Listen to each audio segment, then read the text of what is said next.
साल 2020। वैसे तो कोरोना वायरस की वजह से इस साल 2020 में हम सभी अपने घरों में बंद बैठे हैं और जिसकी वजह से इस साल की हमारी बहुत सी एक्टिविटीज और बहुत से मिशन डिले हो चुके हैं। लेकिन अमेरिकन स्पेस एजेंसी नासा अभी भी अपनी एक मिशन के लिए पूरी तरह से रेडी और ऑन टाइम है और वो मिशन है मार्स 2020। मार्स 2020 एक रोवर मिशन है जिसमें मंगल ग्रह के लिए एक मार्शियन रोवर को नासा के द्वारा फैब्रिकेट किया गया है। नासा का यह नया मार्शियन रोवर परसेवरेंस रोवर पुराने मार्शियन रोवर क्यूरियोसिटी पर बेस्ड है, जिसका पूरा डिजाइन क्यूरियोसिटी रोवर के जैसा ही है। और जो बात इस रोवर को क्यूरियोसिटी से अलग करती है वो है इसके नए और एडवांस्ड साइंटिफिक इंस्ट्रूमेंट्स। इस नए मार्शियन रोवर को कुछ इस तरह से डिजाइन और फैब्रिकेट किया गया है कि इसमें लगा हर एक पार्ट पहले के रोवर्स में लगे पार्ट से इम्प्रूव किया गया है। इस रोवर के डिजाइन को क्यूरियोसिटी के जैसा रखने के पीछे भी कई फैक्टर्स हैं, जैसे कि नासा इस रोवर के डिजाइन में किसी तरह के रिस्क को लेना नहीं चाहता था, इसीलिए उन्होंने एक पुराने सक्सेसफुल रोवर के डिजाइन को चूज किया। और नासा इस रोवर की लागत को किसी तरह से कम रखना चाहता था ताकि इस रोवर को इसके शेड्यूल्ड टाइम पर लॉन्च किया जा सके। नासा के नए मार्शियन रोवर परसेवरेंस रोवर को 22 जुलाई 2020 को एटलस 5 रॉकेट की मदद से मंगल ग्रह की तरफ रवाना किया जाएगा और जो 18 फरवरी 2021 में मंगल ग्रह पर पहुंचेगा और मंगल ग्रह के जजीरो क्रेटर पर लैंड करेगा, जो कि एक 49 किलोमीटर में फैली एक गहरी लेक है और जो आज से 3.9 से लेकर 3.5 बिलियन साल पहले पूरी तरह से पानी से भरी हुई थी और जिसमें आज भी शायद मंगल ग्रह के उस समय के कई रहस्य दबे हुए होंगे। मार्स 2020 मिशन को दिसंबर 2012 में अनाउंस किया गया था, जिसके बाद सितंबर 2013 में नासा ने एक अनाउंसमेंट की जिसमें उन्होंने रिसर्चर्स को ऐसे इंस्ट्रूमेंट्स को प्रपोज और डेवलप करने के लिए कहा जो मार्स 2020 के लिए चूज किए जाएंगे, जिसमें मार्स 2020 का सैंपल कलेक्टिंग सिस्टम भी शामिल था। इसके सही एक साल बाद जुलाई 2014 में मार्स 2020 के साइंटिफिक ऑब्जेक्टिव्स को नजर में रखते हुए इसके लिए साइंटिफिक इंस्ट्रूमेंट्स को सिलेक्ट कर लिया गया।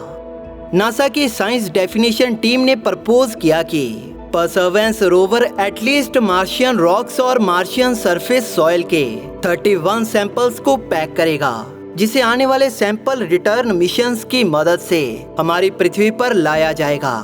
लेकिन 2015 में इस कॉन्सेप्ट को और भी ज्यादा एक्सपेंड किया गया और प्लान किया गया कि और भी ज्यादा सैंपल्स को रोवर के द्वारा कलेक्ट किया जाएगा, जिन्हें ट्यूब्स में सैंपल कलेक्शन साइट पर इकट्ठा किया जाएगा, जिन्हें बाद में सैंपल रिटर्न मिशन की मदद से हमारी पृथ्वी की तरफ भेजा जाएगा।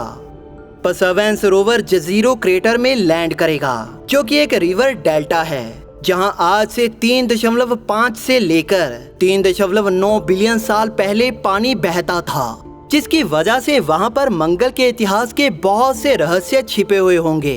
इस जजीरो क्रेटर की तलछटी में मुख्यतः कार्बोनेट्स और हाइड्रेट सिलिका मौजूद होंगे, जिन्होंने हमारी पृथ्वी पर भी माइक्रोस्कोपिक फॉसिल्स को प्रिजर्व किया था। बिल्कुल वैसे ही जजीरो क्रेटर की तलछटी में भी मार्स की पास्ट माइक्रोबियल लाइफ के बहुत से रहस्य और सबूत दफन होंगे। नासा का यह नया मार्शियन रोवर मंगल ग्रह के पास्ट में इसके हैबिटेबल होने के रहस्य, मंगल ग्रह पर इसके पास्ट में पनपे किसी तरह के जीवन, मंगल ग्रह के रॉक्स और मिट्टी के सैंपल्स और हमें उन इंस्ट्रूमेंट और टेक्नोलॉजीज के बारे में बताएगा जिनकी जरूरत हमें आने वाले फ्यूचर ह्यूमन मिशंस और रोबोटिक एक्सप्लोरेशन मिशन के दौरान पड़ेगी। मार्स 2020 वो मेन मिशन है जो नासा की मदद करेगा मार्स के सैंपल रिटर्न मिशंस और लॉन्ग टर्म क्रूड मिशंस को पूरा करने के लिए। यह रोवर आने वाले फ्यूचर ह्यूमन मिशंस के लिए वेरियस मेजरमेंट्स करेगा और यह रिसर्चर्स को उन टेक्नोलॉजी की डेमोन्स्ट्रेशन देगा जिनकी वजह से ह्यूमन मार्स मिशन किसी तरह से भी पॉसिबल नहीं हो पाएंगे। यह मार्शियन डस्ट से पैदा होने वाले किसी तरह के भी खतरे के बारे में हमें बताएगा जो ह्यूमंस को किसी तरह से भी इफेक्ट करेगा। और साथ ही में ये रोवर मार्स के एटमॉस्फेयर में मौजूद कार्बन डाइऑक्साइड से ऑक्सीजन बनाने वाली टेक्नोलॉजी को टेस्ट करेगा, जिसका इस्तेमाल आने वाले फ्यूचर ह्यूमन मिशंस के दौरान किया जाएगा।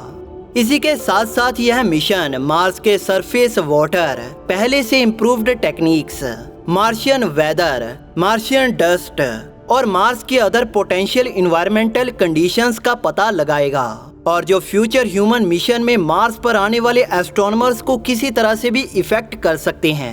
इस मिशन का एक और की फीचर यह है कि ये नासा की मदद अपने मार्स सैंपल रिटर्न मिशन में करेगा, जो कि किसी भी क्रूड मिशन के मार्स पर पहुंचने से पहले काफी जरूरी है। इस मिशन से मिले उन सैंपल्स को पृथ्वी तक पहुंचाने के लिए 3 एडिशनल व्हीकल्स को यूज किया जाएगा, जो हैं ऑर्बिटर, फेच रोवर और एक मार्स एसेंट व्हीकल, जिसमें से फेच रोवर पहले परसेवरेंस रोवर के द्वारा कलेक्ट किए गए सारे सैंपल्स को कलेक्ट करेगा और जिसे यह मार्स एसेंट व्हीकल को डिलीवर करेगा, जिसके बाद यह मार्स एसेंट व्हीकल मार्स की सरफेस से लॉन्च होगा और मार्स की सरफेस से 500 किलोमीटर की ऊंचाई पर एक ऑर्बिट में सैंपल्स को मार्स ऑर्बिटर को डिलीवर करेगा, जहां से अर्थ एंट्री व्हीकल उन सैंपल्स को हमारी पृथ्वी की तरफ लेकर आएगा और जिसकी अर्थ में एंट्री होने के बाद सैंपल्स को रिट्रीव किया जाएगा, जिन्हें specially designed most advanced laboratories में एनालाइज किया जाएगा, जो किसी भी रोवर से कई गुना ज्यादा एडवांस होंगी। नासा का परसेवरेंस रोवर 7 इंस्ट्रूमेंट्स को अपने साथ कैरी करेगा, जो मंगल ग्रह पर न्यू टेक्नोलॉजीज और एक्स्ट्राऑर्डिनरी साइंस को कंडक्ट करेंगे, जिनमें से पहला है मास्टकैम जी। यह एक एडवांस्ड कैमरा सिस्टम है जिसमें पैनोरामिक और स्टेरोस्कोपिक इमेजिंग की एबिलिटी है। इस कैमरा का इस्तेमाल मार्शियन सरफेस की मिनरोलॉजी का पता लगाने के लिए किया जाएगा और जिसमें इसकी मदद परसेवरेंस रोवर के वेरियस ऑपरेशंस भी करेंगे। दूसरे नंबर पे है सुपर कैम। यह भी एक कैमरा है जिसका यूज मार्शियन सरफेस की इमेज लेने के साथ साथ केमिकल कंपोजिशन के एनालिसिस और मिनरोलॉजी को डिटेक्ट करने के लिए किया जाएगा। तीसरे नंबर पर है पिक्सल। यह एक एक्सरे फ्लोरोसेंट स्पेक्ट्रोमीटर और एक हाई रेजोल्यूशन इमेजर है जिसका इस्तेमाल मार्शियन सरफेस मटेरियल्स की एलिमेंटल कंपोजिशन फाइनली मैप करने के लिए किया जाएगा। पिक्सल मार्स 2020 रोवर को कुछ ऐसी कैपेबिलिटीज देता है जो इसे डिटेल्ड डिटेक्शन के लिए एबिलिटी प्रोवाइड करते हैं और इसी के साथ साथ मटेरियल्स के केमिकल एलिमेंट्स को एनालाइज करने की सबसे इम्प्रूव्ड एबिलिटी भी। फोर्थ नंबर पर है शेरलॉक। यह एक स्पेक्ट्रोमीटर है जो हमें मार्स की सतह की फाइनली स्केल्ड इमेजेस प्रोवाइड करेगा। यह स्पेक्ट्रोमीटर यूवी लेजर का यूज करके मार्शियन सरफेस की मिनरोलॉजी और ऑर्गेनिक कंपाउंड्स को मैप करेगा। शेरलॉक ऐसा पहला यूवी रैमन स्पेक्ट्रोमीटर है जिसे मंगल ग्रह की सतह पर ले जाया जाएगा। शेरलॉक में एक हाई रेजोल्यूशन कलर कैमरा को भी लगाया गया है जिसका यूज मार्शियन सरफेस की माइक्रोस्कोपिक इमेजिंग के लिए किया जाएगा। पांचवें नंबर पर है मॉक्सी। यह एक ऐसा इंस्ट्रूमेंट है जो काफी ज्यादा एडवांस है और जिसका इस्तेमाल उस टेक्नोलॉजी की डेमोन्स्ट्रेशन के लिए किया जाएगा जो मार्स के एटमॉस्फेरिक कार्बन डाइऑक्साइड से ऑक्सीजन को प्रोड्यूस करेगी। अगर यह मॉक्सी टेक्नोलॉजी सक्सेसफुल रहती है तो इसका इस्तेमाल फ्यूचर एस्ट्रोनॉट्स के द्वारा मंगल पर रॉकेट्स फ्यूल को बर्न करने के साथ साथ खुद वहां पर सरवाइव करने के लिए किया जाएगा। छठे नंबर पर है मेडा। यह कुछ सेंसर्स का एक सेट है जो मंगल ग्रह के टेम्परेचर, वहां की विंड स्पीड और विंड डायरेक्शन, मंगल ग्रह के एटमॉस्फेरिक प्रेशर, वहां की ह्यूमिडिटी और मार्शियन डस्ट के साइज और शेप की वेरियस मेजरमेंट्स हमें प्रोवाइड करेगा। सातवें नंबर पर है रिमफैक्स। यह एक ग्राउंड पेनिट्रेटिंग रेडार है जो हमें मार्शियन सबसरफेस के जियोलॉजिकल स्ट्रक्चर की इंफॉर्मेशन हमें डिटेल्ड रेजोल्यूशन में प्रोवाइड करेगा।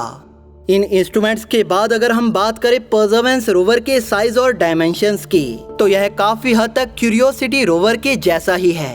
परसेवरेंस रोवर 10 फीट लंबा है, 9 फीट चौड़ा है और 7 फीट ऊंचा है और जिसका टोटल वेट 1025 किलोग्राम है, जो कि क्यूरियोसिटी रोवर से 126 किलोग्राम ही ज्यादा है।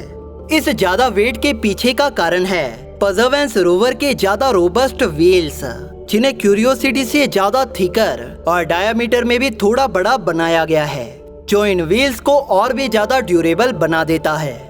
रोवर के मार्स पर लैंड करने के बाद इसके कंस्ट्रक्शन पीरियड में इसे पावर करने के लिए MMRTG को इंस्टॉल किया गया है।